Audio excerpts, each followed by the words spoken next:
আর শিক্ষার্থীরা যেহেতু প্রথমবার নির্বাচন হয়েছে এবং 30 তারিখে আপনারা জানেন যে নির্বাচন হওয়ার কথা থাকলেও নির্বাচনটা হয়নি। তো সেই জায়গাতে শিক্ষার্থীরা একটু আশাহত ছিল। যদি ওই জিনিসটা না হতো তাহলে আরও শিক্ষার্থী উপস্থিত থাকতো বলে মনে করছি। তবে যা আছে মোটামুটি আমার পার্সোনাল যে গেস ৬০-৬৫ বা সর্বোচ্চ 70% ভোট কাস্ট হয়েছে। আশা করছি ভালো কিছু আসবে জগন্নাথের জন্য, কারণ আমি বিগত দিনে শিক্ষার্থীদের সাথে ছিলাম। শিক্ষার্থীরা আমাকে দূরে ঠেলবেন না, কাছেই রাখবেন। শুনুন, প্রথমত কথা হলো যে বিশ্ববিদ্যালয়ে একজন শিক্ষার্থীকে টাকা দিয়ে আপনি যদি চিন্তা করেন যে তার ভোট কেউ কিনেছে, তাহলে এটা আপনি তার সেলফ রেসপেক্টে আঘাত করছেন, পার্সোনালিটিতে আঘাত করছেন। এটা আপনার উচিত না, কারণ বিশ্ববিদ্যালয়ের শিক্ষার্থীরা এক একজন অনেক চড়াই উতরাই করে এখানে আসে এবং সবাই কিন্তু সমান কোয়ালিটির।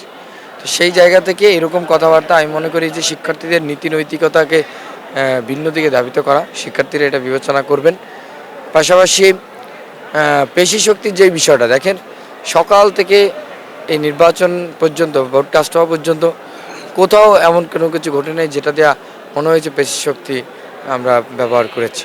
আমরা আমাদের সর্বোচ্চ জায়গা থেকে আমরা কাজ করেছি এবং আমরা সবসময় যেটা মানে চেষ্টা করেছি ভোট কেন্দ্রে তথা ক্যাম্পাসে যাতে কোনো অন্য কোনো পরিস্থিতি তৈরি না হয়, যাতে শিক্ষার্থীরা ভয়ে ভোট দিতে না আসে, এরকম কোনো পরিস্থিতি যাতে তৈরি না হয় সেটাই আমরা করেছি এবং সেই লক্ষ্যে আমার এজেন্ট থেকে শুরু করে প্রত্যেকে সকাল থেকে কাজ করেছে। তো যারা এই সমস্ত প্রোপাগান্ডা ছড়ায় তাদের আসলে হয় কি, এই নির্বাচনের শুরু থেকে এই পর্যন্ত তারা অনেক প্রোপাগান্ডা ছড়িয়েছে। তারা 30 তারিখে বলেছে অমুক প্যানেল নির্বাচন পিছিয়েছে, অথচ পরবর্তীতে প্রশাসন থেকে স্পষ্ট বার্তা ছিল এই নির্বাচন প্রশাসন পিছিয়েছে। তো তাদের প্রোপাগান্ডা আছে, চলছে, শিক্ষার্থীরা এটা বিবেচনা করবে। তাদের রাজনীতিটা প্রোপাগান্ডায় নির্ভর। দেখেন, এই আপনি যে জিনিসটা বলেছেন এটা আমি আমি এখন পর্যন্ত শুনিনি। আমি যেটা বরং শুনেছি যে সকালে এটা ভিডিও দেখেছি এবং এটা অনেকেই সোশ্যাল মিডিয়া এসছে যে জামায়াতের নেতাকর্মীরা ক্যাম্পাসের আশেপাশে ভিড় করেছে। তো সেই জায়গা থেকে আমরা আসলে সব মিলে আমরা যদি বলি যে ছাত্র সংসদ নির্বাচনে আপনার এখানে শিক্ষার্থীদের নির্বাচন, শিক্ষার্থীরা ভোট দিবেন, নির্বিঘ্নে যাতায়াত করবেন, আসবেন।